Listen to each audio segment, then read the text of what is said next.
We provide surgical services that include facial surgery, such as rhinoplasty, blepharoplasty. We provide body surgery, which includes breast surgery, augmentations, reductions, lifts, as well as abdominal reshaping surgery, abdominoplasties, mini tummy tucks, full tummy tucks. So in addition to breast and body, we do offer some facial surgical procedures as well, the most common of which being upper eyelid surgery. Surgery will provide more dramatic, more permanent results that require less maintenance over time, whereas the non-invasive technologies will do smaller incremental changes over time, and depending on the type of procedure involved, may require some ongoing maintenance.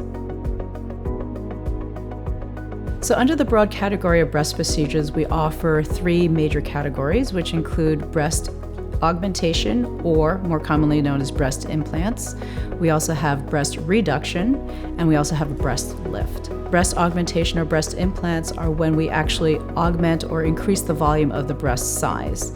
This can be done in conjunction with just having naturally smaller breasts, or some women may experience breast deflation after weight loss or after pregnancy and breastfeeding. Breast reduction is a great procedure for women who struggle with too large of a breast size that may be causing neck, back, or shoulder strain, as well as difficulty with finding clothing or even exercise and movement on a daily basis. By doing a breast reduction, we not only reduce the size and weight of the breasts, but we also lift them as well. So a breast lift is actually part of the breast reduction surgery, providing tremendous relief and better self-esteem for our breast reduction patients. Breast lift or mastopexy is a procedure whereby we can change the position of a breast that has dropped over time, either by weight loss or with pregnancy and breastfeeding. Once we restore the natural position of the breast will then function better by moving with you for exercise, as well as offering a better way to fit into fashion and clothing and a higher self-esteem. In general, breast surgery has a shorter recovery time, which is great for our patients. Most of them are back on their feet right away, and many of these procedures do not require any bed rest. Outside of that, we do just mention that patients should refrain from any high-impact activities for about the first 2 weeks. And we also ask that patients refrain from extensive use of their arms, chest, and shoulders within the first 2 weeks of surgery. Depending on the age at which you have surgery and your subsequent life experiences, results may change over time. Your results are yours to keep outside of future pregnancies or future weight fluctuations. One of the biggest requests and one of the most popular procedures is abdominoplasty, also known as a tummy tuck. And this can come in the form of a full tummy tuck or a mini tummy tuck, also known as a mini abdominoplasty. And this has to do with what your goals are. It's a procedure meant to excise excess skin, excess fat, and then also potentially repair the muscles that may have been separated during pregnancy. What's required during tummy tuck is generally figured out during your consultation as we do the direct physical exam. But in general, they experience these changes and are basically unhappy with how their body is functioning or how it appears. Tummy tuck is a great way to restore all of these multifunctional and multi-appearance issues and really solve it with one procedure. A full abdominoplasty involves cutting around the belly button so that we can leave it in place and take advantage of the upper abdominal skin. This will allow us to eliminate as much excess skin as possible. This can also give us access to tighten the muscles, do a repair of separated rectus muscles that happens after pregnancy typically. Abdominoplasty, being a full operation that requires anesthesia and a recovery period, also provides a larger benefit than non-invasive methods of treating excess skin or excess fat. Once you have an abdominoplasty, it is a drastic change to your body. Many people are confused by the term mommy makeover, but that in general just pairs some form of abdominal procedure, such as tummy tuck, with some form of breast procedure, either it be breast augmentation, breast lift, or breast reduction. The combo of the two is generally what we consider the mommy makeover. For the postoperative period, it's important to limit your physical activity so that you can heal adequately and you can start enjoying your results as quickly as possible. Abdominoplasty is able to provide you with a drastic result, and this is something that will last a very long time. Most people will have an abdominoplasty only done once. Reasonable physical activity following a healthy diet will allow you to keep your results for decades to come. Within the two areas of surgery for fat reduction and or body contouring, we do have two options.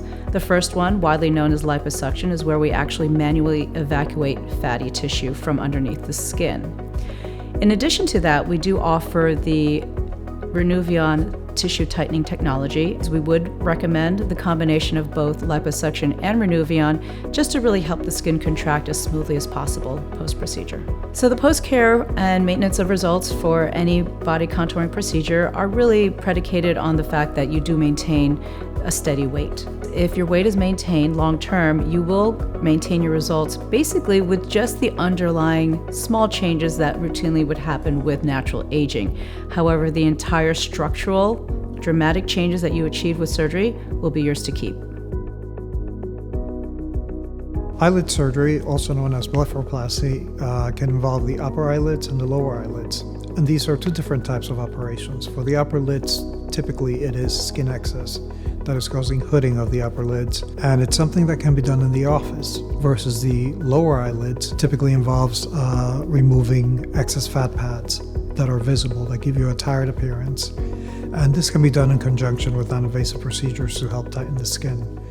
The lower blepharoplasty requires anesthesia. The very straightforward procedure of excising some excess skin that develops over time and just basically turns back and re-energizes the eye appearance. It's not meant to alter how you actually look, it's just meant to restore how you looked when you were younger. The recovery for an upper blepharoplasty is typically fairly fast. The patients are free of pain within a couple of days. There is some swelling and some bruising. Sutures remain in place for 5 days. And people are generally enjoying their results by the second week after surgery. Before undergoing eyelid surgery, it is important to make sure that you're not on any blood thinning medications. It's good to avoid excess intake of aspirin or non-steroidal anti-inflammatories. I also advise patients to avoid doing this at peak allergy seasons so that the recovery can be as comfortable as possible. For the post-op period, most people simply rely on Tylenol for pain control, but we always like to have the availability of stronger medications in case you need them. We offer the deep chemical peel, which is a very specialized peel, unlike those offered by routine estheticians. These are peels that can only be performed by a trained physician and is done under some light anesthesia similar to like a colonoscopy. What the deep chemical peel affords is a dramatic rejuvenation of the skin texture and can offer some skin tightening as well for a global overall refresh that surgery cannot provide. It is something that is somewhat of a specialty at ESANA Plastic Surgery Center, as I've done probably more of this than many of the surrounding physicians in the area. So rhinoplasty surgery is the change in appearance of the nose, or sometimes a functional change of the nose. This is done for people with breathing difficulties, but we concentrate on patients that are looking to change the aesthetics of their nasal appearance. The most common requests that we get are patients that are unhappy with the dorsum of the nose. There's a hump in the nose.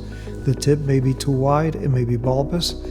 And sometimes we will get the statement, "My nose is too big," which means we have to sit down with the patient and sort of sort out exactly what it is about their nose that they would like to see changed. Since the rhinoplasties that we focus on are aesthetic in nature, it is important to let patients know that it will take some time for the swelling to subside. It takes up to a full year for all of the swelling to go away, but what I like to call the unattractive swelling, the extreme swelling, it's typically gone within the first 2 to 4 weeks so that they can start enjoying their results. One of the recommendations that I make is that they avoid having surgery during peak allergy season.